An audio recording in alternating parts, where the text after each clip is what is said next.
एक गरीब आदमी सिर्फ कम पैसे नहीं कमाता, कभी कभी वो हर चीज के लिए ज्यादा पैसे देता है।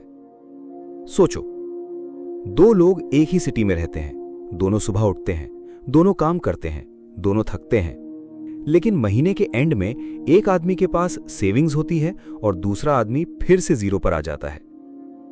क्वेश्चन ये है, क्या गरीबी सिर्फ इनकम का प्रॉब्लम है या सिस्टम का हिडन ट्रैप? आज जो स्टोरी तुम सुनोगे, उसके बाद तुम शॉपिंग, ईएमआई, बैंक और अपनी डेली लाइफ को कभी सेम नजर से नहीं देखोगे। ये स्टोरी है रवि की।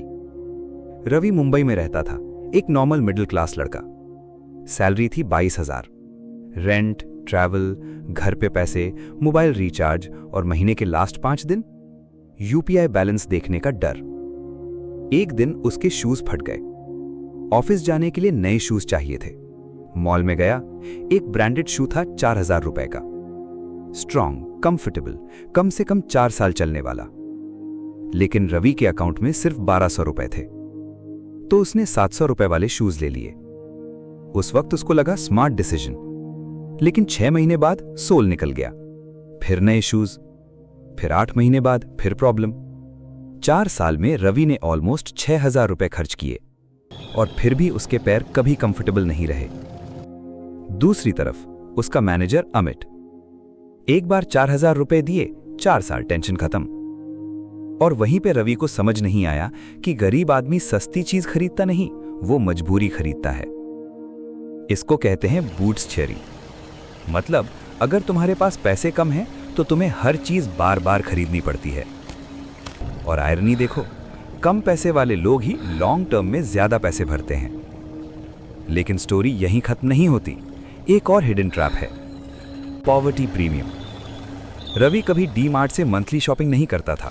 क्यों? क्योंकि बल्क में 3,000 एक साथ देना पॉसिबल नहीं था। तो वो रोज 10 रुपए का शैम्पू सैशे, 20 रुपए का तेल, 5 रुपए का मसाला, 30 रुपए का दूध पैकेट लेता था। उसको लगता था कि वो कम स्पेंड कर रहा है, लेकिन रियलिटी, जो शैम्पू बॉटल 180 रुपए की थी, उसकी इक्विवेलेंट सैशेज 260 रुपए में पड़ रहे थे। यानी गरीब आदमी क्वांटिटी नहीं, सर्वाइवल बाय करता है। और सर्वाइवल हमेशा एक्सपेंसिव होता है। अब सोचो, जिसके पास ऑलरेडी पैसे कम हैं, उससे ही हर प्रोडक्ट पे ज्यादा पैसा लिया जा रहा है। फिर आता है सबसे डेंजरस ट्रैप, बैंकिंग और पेनल्टीज। एक महीने रवि का अकाउंट मिनिमम बैलेंस के नीचे गया, पेनल्टी लगी। फिर क्रेडिट कार्ड का पेमेंट लेट हुआ, लेट फी लगी। फिर उसने मिनिमम ड्यू पे किया और वहीं से शुरू हुआ इंटरेस्ट का गेम। रिच लोगों को बैंक इंटरेस्ट देता है, पुअर लोगों से बैंक इंटरेस्ट लेता है। डिफरेंस देखा? जिसके पास पैसे हैं उसको रिवॉर्ड्स, जिसके पास नहीं है उसको पेनल्टीज। और सबसे डेंजरस चीज क्या है पता है? ये सब इतना स्लोली होता है कि आदमी को ट्रैप दिखता ही नहीं। अब एक और चीज, टाइम लॉस। रवि रोज 2 घंटे लोकल ट्रेन में ट्रैवल करता था। सस्ता घर ऑफिस से दूर था। कभी नेटवर्क इश्यू, कभी लाइन, कभी बस मिस। रोज का 3-4 घंटा सिर्फ सर्वाइव करने में जा रहा था। और घर पहुंचते पहुंचते उसमें कुछ नया सीखने की एनर्जी ही नहीं बचती थी। अब कंपेयर करो अमित को। ऑफिस के पास घर, laptop fast, internet fast, cab available. उसका टाइम बच रहा था। और आज की दुनिया में टाइम ही एक्चुअल करेंसी है। जिसके पास टाइम है वो स्किल सीखेगा, एक्स्ट्रा काम करेगा, हेल्थ इंप्रूव करेगा। और जिसके पास सिर्फ स्ट्रगल है वो बस नेक्स्ट मंथ सर्वाइव करेगा। लेकिन सबसे बड़ा डैमेज पैसे नहीं करते, स्कैसिटी माइंडसेट करता है।